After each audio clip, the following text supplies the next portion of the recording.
Hey there, I'm Seth Williams from REtipster.com, and in this video we're going to talk about how the land flipping business works. And I'm going to do this by explaining a process that I call the land flipping life cycle. So whenever I meet other real estate investors or people who are just interested in real estate in general, and when they first hear about this idea of investing in land, they just kind of go blank. They don't get it. They don't understand it. They don't get how you can make money, and sometimes a lot of money, buying and selling dirt like this. So my goal in this video is to address that and give you a good high-level overview of how the land flipping business works. And by the time we get to the end of this, you may be in a spot where you're like, man, this is exactly what I've been looking for, let's go. Or you might be in a spot where you're like, this is not at all what I thought it was. This is not the right fit for me. No thanks. So wherever you land on this, that's totally fine. I'm not trying to convince you that you should get into land flipping. My goal is just to help you understand what a land flipping business looks like and what it takes to succeed at this. When it comes to flipping land through this particular business model, it's all about finding a highly motivated seller who is basically apathetic. They don't want their property and they're willing to sell it to you at a price that is far below market value. There are a lot of people out there who bought land years ago with a certain plan in mind, but then their plans changed. Or maybe they inherited land from someone in their family and they don't want it. There are plenty of landowners out there who own land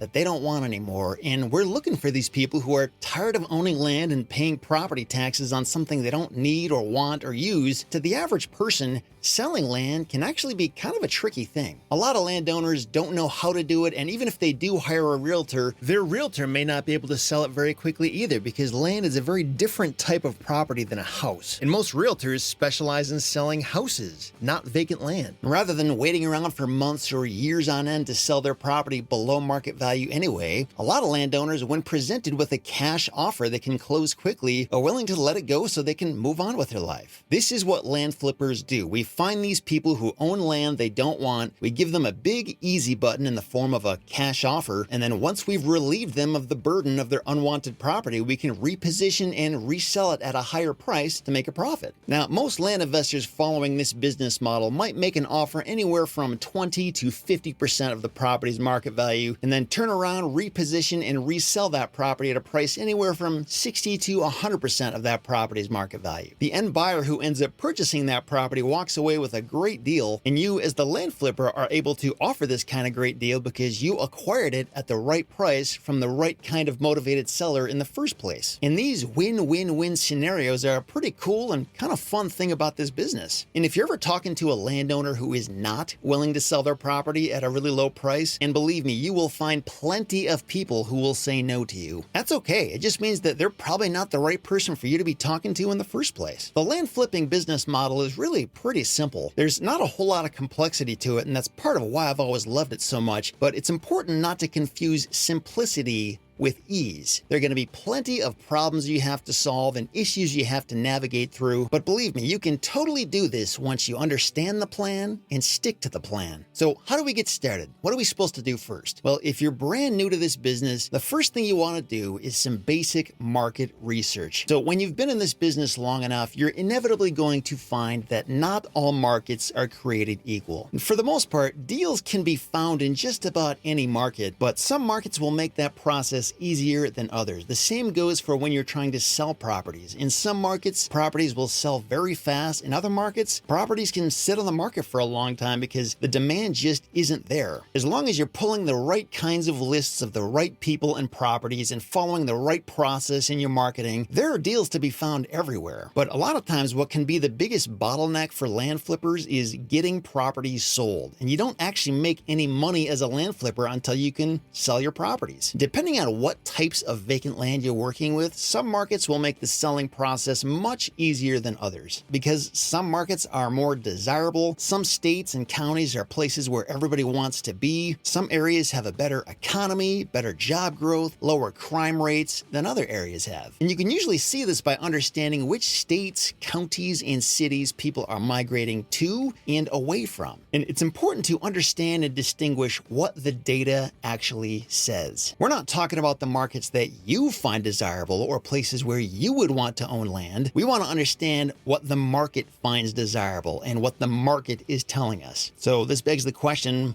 how do you find this information? How do you quantify which markets are more desirable and in which areas land is probably going to sell faster? How do you find credible sources of data to prove that you're looking at a market where people actually want to be? Well, the good news is there's actually a lot of this information for free out there, and it's pretty easy to find once you know where to look. Some of the websites you might want to check out are bestplaces.net, citydata.com, or niche.com to understand job growth, population growth, crime rates, and how desirable certain markets are. And honestly, if you just want to cut to the chase, some of the most valuable information you can find is free on websites like Zillow and Redfin and other listing websites, where you can see how many properties are currently listed for sale and how many of those properties have sold over the past 6 to 12 months. You can also understand how long properties are sitting on the market before they sell, which we call the days on market, and how quickly land inventory is selling in general. And this can actually vary depending on the sizes of the vacant lots you're looking at. So it's important to understand the general size range you're looking to buy before you even start doing this research, because it can change the outcome one way or the other. And I've actually got a whole separate video diving very deep into this subject that'll show you exactly how to do all this research if you're interested. I'll be sure to link to that beneath this video. And when you look at this data, it's not just about looking at one isolated number and drawing any conclusions from that. It's about looking at all the different clues and what they all say together and which markets they point you toward and away from. So once you've decided on a few markets you want to start working in, it's time to start your marketing process to find motivated sellers. You're looking for people who own vacant land properties that they don't want to own anymore, and they're willing to sell it at a deeply discounted price. Check out the video where I explain where and how to get these lists of property owners and their contact information. It's pretty straightforward. I'll include a link to that beneath this video if you want to check it out. And once you have this list of property owners, it's time to start reaching out to them. Now, for many years, the universally agreed upon marketing method to reach out to these people was direct mail. And for most people just starting out, this is still a pretty solid way to get started, because it's one of the most scalable ways to contact a lot of people without spending a lot of your own time. Now, one of the downsides to direct mail is that it's also one of the most expensive ways you can do this, and the costs are getting higher and higher each year as the cost of postage goes up and up. And another downside is that it's not necessarily the best way to pull the most responses out of your list. So even though it's arguably the easiest method to use, and the people who do respond to direct mail tend to be pretty well qualified when they do respond, it's definitely not the only way to do this. You can also reach out to people through text marketing or cold calls or ringless voicemails or even email marketing, and all these alternatives tend to be less expensive, but they also require a bit more time and attention than direct mail does. Whichever marketing method you want to explore, you can find detailed guides on how to implement all of them in the Land Investing Masterclass, so you can make the best choice for your situation depending on how much time and money you want to put into this first step. So let's suppose you decide to go with direct mail to reach out to these property owners. Even within the realm of direct mail, there's a lot of different directions you can go with where you pull your list from, how you filter the recipients on that list, and what you say to them in the first message you send out. There are a lot of different variables to this that can affect your end result. It's not just about direct mail, it's about how you do direct mail. And one way to send out your direct mail is with something called blind offers. This is sort of an industry jargon term, but at a high level, blind offers are kind of what they sound like. You can send out a bona fide purchase agreement as your first piece of mail to each property owner. Now, the catch is you can't research every single individual property in meticulous detail when you're sending out thousands of blind offers to people. So you need to learn some best practices in terms of how to make sense of this data and how to take that information and use it to formulate an offer price that actually kind of makes sense for each individual property owner you're sending mail to. And there's a lot that goes into this strategy in order to make it work, a lot more than I can get into right here in this video. So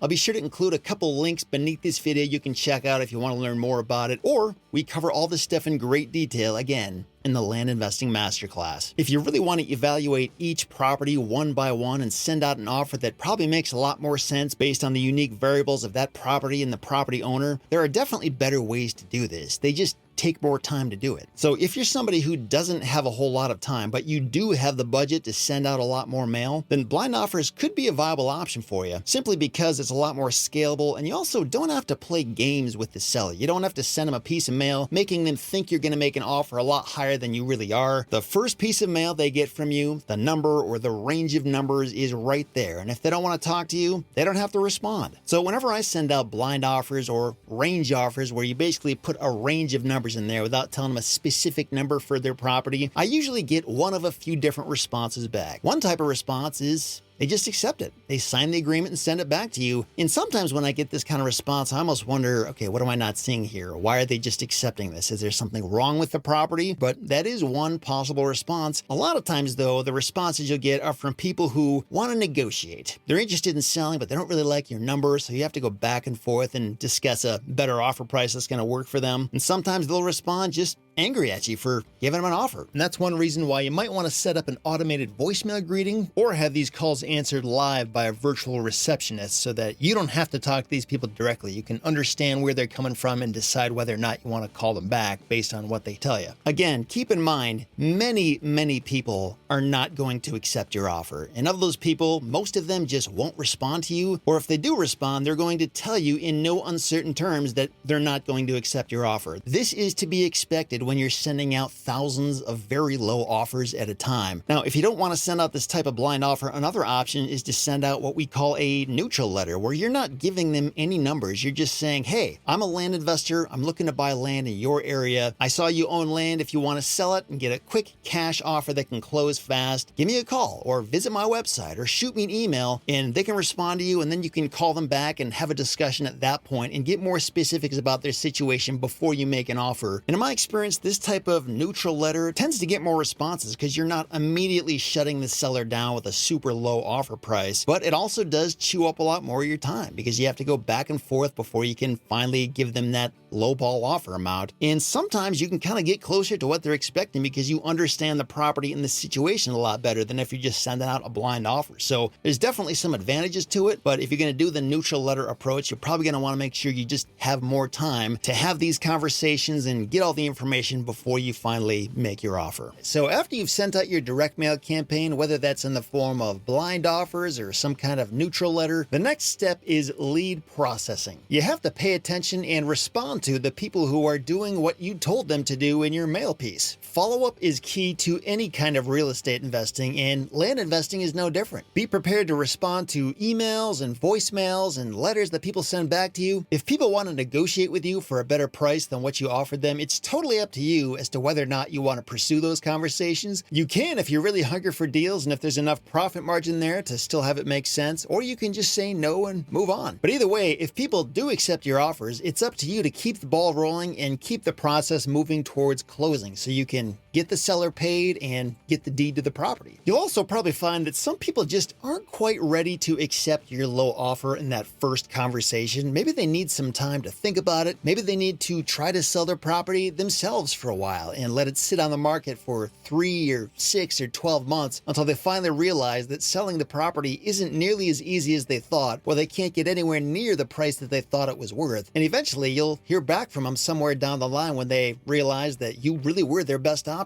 But not everybody is going to keep your information and call you back when this happens. So that's why consistent follow-up can be really important. The land investors who are willing to consistently follow up every month or 3 months or 6 months just to check in on those people who weren't quite ready to sell yet and see, hey, has anything changed? Are you ready to sell now? Is there anything we can do to make this deal happen? The land investors who do that can expect to win a lot more deals over the long run, as opposed to the land flippers who just move on without following up at all. All right, so when you've got a motivated seller who has said yes to your offer and they're willing to move forward with closing, the next stage of the process is for you to do your homework and research the property. Make sure you fully understand everything about the property before you take title to it. This is your chance to do your due diligence and make sure you're not buying a property that has any hidden problems that will make it much harder to sell the property on the back end. Or worse yet, problems that will actually make the property property worth less because you just weren't aware of those problems in the first place when you originally made that offer. And the whole idea here is to make sure that the offer price you sent them in the first place still makes sense with any inherent risks that come to light during your due diligence. And if you do find any huge problems while doing this research, you might have to go back to that seller and say, hey, new information has come to light and we need to adjust our offer price. And at that point, you and the seller can either go your separate ways and not do the deal, or if the seller's willing to accept your lower offer price, you can revise the purchase agreement and then move forward towards closing. So what exactly are you looking for when you're doing your due diligence on a piece of land? Well, I've actually got a very detailed and totally free 5-day email course that lists out all the most critical things you want to look for when you're researching a piece of vacant land like this. And you can find that and sign up for free at landsurvivalguide.com. I'll be sure to include a link to that beneath this video if you want to check it out. Some of these can be huge show-stopping issues that are kind of hard to see if you don't know what to look for. Due diligence is really one of the most critical parts in the acquisition process, and it's also one of the easiest places to get lazy and not do the job very well because it's kind of boring, it's kind of tedious to do this, but I'll tell you, every land deal I've ever seen where things went sideways and things fell apart and heaven forbid the land investor actually lost money, you can almost always tie it back to this due diligence process where the land investor just didn't look close enough at the property before they bought it. Believe me, if there's ever going to be one of these problems with a piece of land, you definitely want to know about those problems before you buy the property and take title to it. Because at that point, those problems become yours. It's not a fun place to be. So do your future self a huge favor and don't get lazy on your due diligence when you're buying vacant land. So once you've finished your due diligence and you're ready to move forward with closing, the next step is to take your signed purchase agreement signed by yourself and the seller, and you can either bring that to a title company or a closing attorney, and then they will handle the rest of the process. They're going to get all the documents prepared. They'll work with you and the seller to get everything signed. For most people in situations, using a title company or a licensed closing agent like this is really the easiest way to get the closing done. However, title companies are not necessarily the fastest and they're not the cheapest way to get the job done. There are some rare circumstances when you're buying a property that is just very, very cheap. And by cheap, I mean like a couple $100 cheap. So the cost of the property is less than the cost of hiring a title company to handle the closing for you. And in situations like this, it may not make economic sense to find a title company to close the deal for you. And in those cases, you can actually close the deal yourself. When you're talking about buying a cheap piece of vacant land with no loans involved and just a single person who's signing off the deed for you, it's really as simple as preparing the deed, doing your title search to make sure that you're actually buying the property from the real owner, and then getting that seller to sign, notarize, and send you the deed, and then you send them a cashier's check or wire the funds to the bank account. And then once you have the deed recorded with the county recorder, you are the new owner of the property and the deal is done. So it can be done that way. And I know some land investors who do a lot of these really cheap deals and they close a lot of them themselves. However, it's also worth noting that if you're going to close a deal yourself, there's a few things you need to understand about how this closing process works and how to create deeds the correct way in the state where you're working with all the correct information in all the right places. I wouldn't necessarily say this is an idiot-proof process that I recommend for everyone, but just know it can be done. And the only time I would even entertain this idea is if the property was just so cheap that the cost of hiring a closing agent was more than that. I think for the vast majority of cases out there, hiring a title company is just a much easier way to get this job done. And if you're making a decent profit on the deal, like $5,000 or above, hiring a title company is a no-brainer decision. And on that note of closing one of these deals yourself, it's worth noting that in some states, you legally can't do this because some states require that an attorney facilitates the entire closing process. So you want to understand if you're working in one of those states, if that's where the property is located, you may not be able to do this self-closing approach at all. And I've actually got a blog post with a detailed interactive map of the US that explains how all 50 states work with regard to these laws. So be sure to check that out if you're curious how things work in the state where you're working. And one other thing to be aware of with regard to this self-closing issue is the growing number of land scams out there where some people will pose as the owner of the property when they don't really own it at all, and then they will sign a fraudulent deed over to you. This is far less common when your initial outreach to the property owner is by direct mail, because that mail is going directly to where that property owner lives, their address of record. It's just a lot harder for fraudsters to get in the middle of that. But if you're getting motivated seller leads where people are submitting properties to you through your website, for example, it's very very easy for somebody who knows how to run these land scams to do that. So just be aware, if you're getting leads coming in from any place that's not direct mail, you'll definitely want to go through some extra steps to verify that that seller actually is who they say they are, or just don't self-close at all. Just handle everything through a title company and let them worry about it. This is what they do every day, and even if they mess it up, you'll get title insurance to protect you. If you're at all worried about that, close with the title company and they'll take care of it. So once all the closing documentation has been signed and the deed is recorded and the property is titled in your name or in the name of your business entity, now it's time to turn around and resell this property at a significant markup so you can make your money. And unless you're planning to do some kind of improvements to the property in the future, you really want to do this as soon as possible. There's no time to waste. As soon as you take title to a piece of land, your number one goal is to let the world know that you have an amazing property for sale at a great price and the opportunity isn't going to last long. And part of what goes into this is getting great pictures, even video of your property, compiling all the best information you can about it, and really making the property shine so you can show it off in its best possible light. And once you've got a good visual portrayal of that property, get the word out about it in as many places as possible. And personally, I like free, so I like to start by listing my properties on a lot of the free property listing websites out there. I'm talking Facebook Marketplace, Craigslist, Zillow for sale by owner, and even landsearch.com has a free listing option. Now, some of these websites have their little quirks and annoyances to deal with, but the fact is there are a lot of people looking on these websites every day, and they're a great way to get a lot of exposure to a lot of potential land buyers for free. There are also websites like the land.com network where you can actually pay to list your properties there. And the nice thing about these websites is that you'll get a lot of exposure to a very targeted audience, people who are there to buy land and nothing else. Another option is to try to find a real estate agent who specializes in vacant land. If you could find a good licensed realtor who's an A player and knows land better than most people in that market, they can be worth their weight in gold. Not only at getting your property sold fast, but also when you're trying to buy properties in the first place. They can give you great insights on what those properties are most likely worth and whether or not they're worth buying in the first place and how easy or difficult they'll be to sell. So it's definitely worth finding these people, and they're totally worth paying whatever commission they charge. The good ones will absolutely earn their keep. But the problem is, it's not always easy to find these A players who specialize in land, because pretty much any real estate agent you call and talk to, they're all going to try to make themselves sound like the best person for the job, even if their actual specialty is houses, which is a very different type of property with different types of buyers and just a different process to get those types of properties sold. And I've actually got a pretty detailed blog post about how you can find these types of land specialized real estate agents in whatever market you're looking in. And we also have a nationwide list of some of these land specialized agents that is totally submitted and curated by the REtipster community. And we've actually built up quite a nice list. So be sure to check that out too. If you're looking for a great land agent in the markets where you're working, I'll have a link to that directory beneath this video as well. And by the way, if you happen to come across a great agent, be sure to submit them. We'll add them to the list. So if you're one who's trying to list and sell properties yourself without a real estate agent, it's going to involve a lot of answering calls and responding to emails and talking to tire kickers, lots of people who aren't really serious about buying your property, with the hope of eventually finding that one person who is interested. They do have the cash and they're ready to rock. And understandably, this can be kind of a tedious process that not everybody really enjoys doing. So again, if you do find a good real estate agent who understands vacant land, it can really take a huge workload off your plate. But if you do try to handle this process yourself, just know you're going to have a lot of correspondence with these people before you find the buyers who are ready to go. And when you're talking to these potential sellers, if you get to the point in the conversation where they say they're not interested or they're not going to buy the property,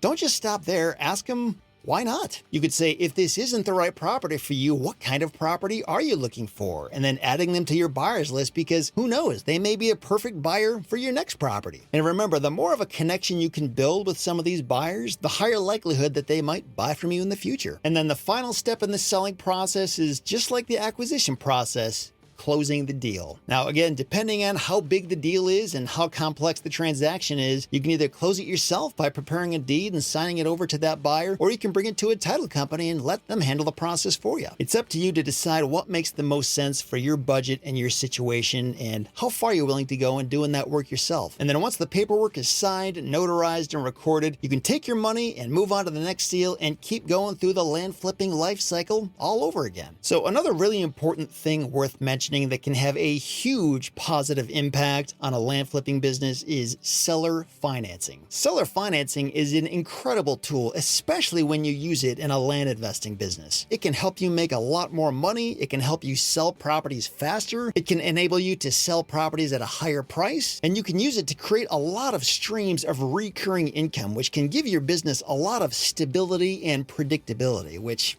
pretty much everybody wants, right? And even though seller financing is great for a lot of reasons, it's not without its drawbacks. So the idea behind seller financing is that you as the seller will essentially become the bank in the transaction. Especially with vacant land, financing can be kind of a difficult thing for a lot of buyers to get. Even if the buyer is creditworthy and they would make a great borrower, a lot of banks just don't want to mess with vacant land. And the reason is because vacant land can be kind of a difficult property type to appraise and understand the value, especially if the buyer is planning to buy this property and then do nothing to it, then it's really hard. Even appraisers don't really understand what they're doing and how to assign a solid, reliable market value to a lot of vacant lots. And because it's so difficult for banks to understand the value of their collateral, it kind of throws a wrench in their underwriting process. And as a result, a lot of banks, when they're looking at vacant lots with a value of less than 100 grand or so with no plan to improve the property, they kind of just say, no thanks. So the bottom line is, if you, as the seller, are willing to come in and say, hey buyer, I will let you pay off this property over the course of several months. I'll essentially finance this thing for you. You can give me a down payment now, and then we'll spread out your payments over the next 12 months or 36 months or 60 months or whatever you can agree to with that buyer. You can essentially provide a much needed financing option that they wouldn't be able to get any other way. And if you're willing to offer seller financing like this, it will open the doors of opportunity for many potential buyers who otherwise would never be able to buy your property because they don't have all the cash in their bank account